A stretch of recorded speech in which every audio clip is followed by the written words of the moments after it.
As a benthic ecologist, I study everything that lives on the seabed.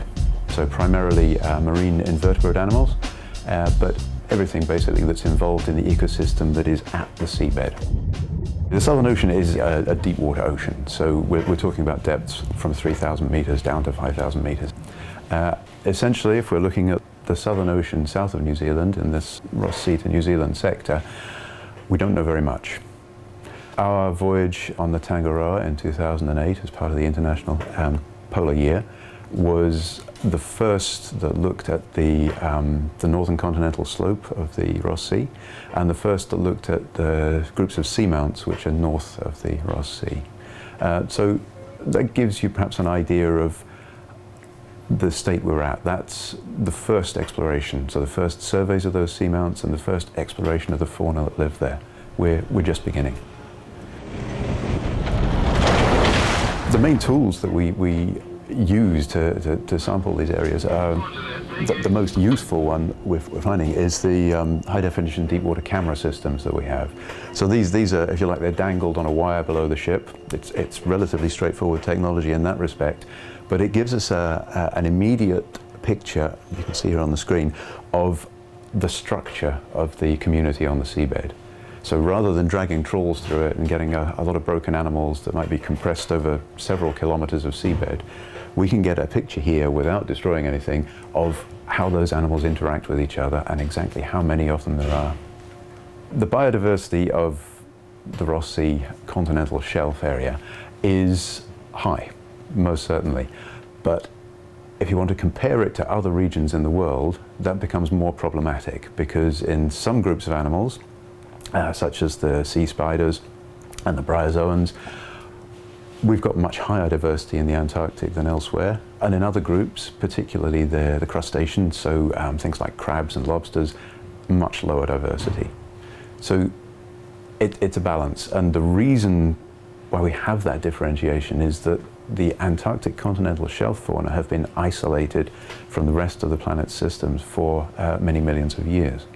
This is a sea spider, a pycnogonid,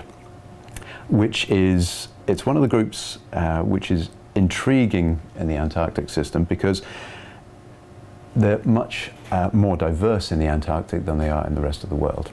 There's a much larger proportion of all the species that exist are in the Antarctic than elsewhere. You can also, another interesting point from just looking at this one here, this magnificent thing here, is they grow very large. And this has long been noted in the Antarctic benthic fauna, is that there's a tendency in some groups towards gigantism, to growing much larger than we find them in the rest of the world. I don't know if you can get a close look on this here, but it's basically all legs. There's virtually no body to the thing. So the internal organs of the animal, they actually spread out into the legs here. It's well, unlike anything else we know about. Here's another example of a magnificent beast. This is actually a polychaete worm, so something you might find under a rock in a tide pool, but much larger. There's debate over whether the Antarctic is the reason why these things are larger, or it's just that there are lineages of these animals that have evolved in the Antarctic and don't exist anywhere else. One of the most fascinating finds from my perspective from the recent International Polar Year voyage was on one of these seamounts north of the Ross Sea. We found these extraordinary assemblages of sea lilies. These are crinoids, stalked crinoids, which, despite the name, is an animal. It's closely related to things like sea urchins and sea stars, brittle stars, the things that you'll be familiar with. But perhaps the main difference is it's anchored in one position. It's actually fixed solidly to the seabed, to the rocks. To put them in context, the only place that we've actually seen these before is in the fossil record. We've never seen anything like this before on the seabed alive. We have fossil records from all over the world where these things were extremely common, and this kind of assemblage with sea lilies, brachiopods, and very little else, it was the norm. And now we've found this on an isolated seamount, a small part of an isolated seamount north of the Ross Sea. It's the kind of scientific find that sparks our interest, makes us start to generate the questions that make us go out and search for more answers.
sink beneath the clear waters of the Great Barrier Reef in northeast Australia, and you'll find paradise.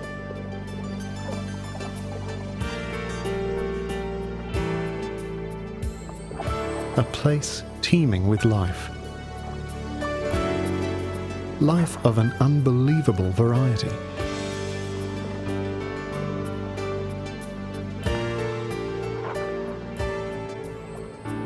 Animals that look like plants. Fish that look like flowers. But there's a mystery here, and that mystery has a name. It's the crown of thorns. A sea star. A creature that is turning the reef into a wasteland of coral rubble. Armies of these creatures are moving silently across the reef, devouring it as they go. It's a mystery why they're here in such numbers, and no one knows how to stop them.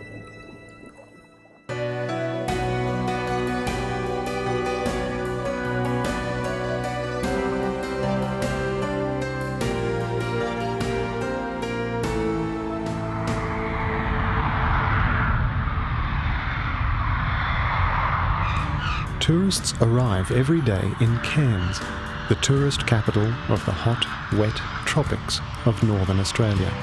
They come from Asia, Europe, the United States, 1 million of them every year. They come to see if the tourist slogan, "Beautiful one day, perfect the next," is true.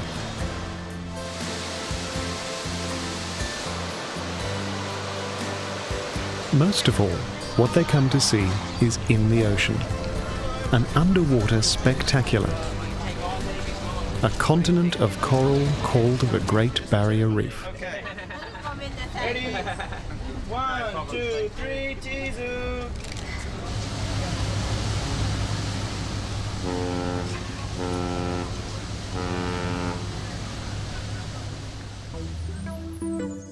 Australia's Great Barrier Reef runs for 1,500 miles along the coast of the state of Queensland. That's about the distance from New York to Los Angeles. It's the world's largest reef, half the size of Texas, and it's most complex.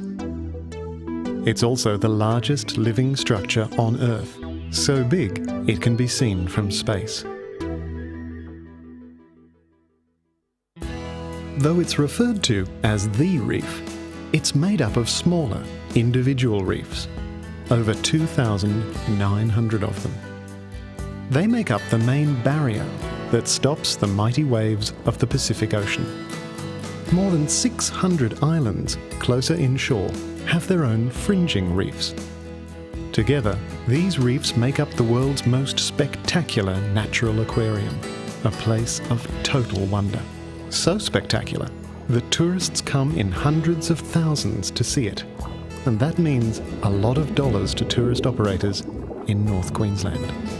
What tourists come to see are these towering undersea cities of limestone, calcium carbonate formed by sea creatures that secrete lime, creatures like algae or these coral polyps.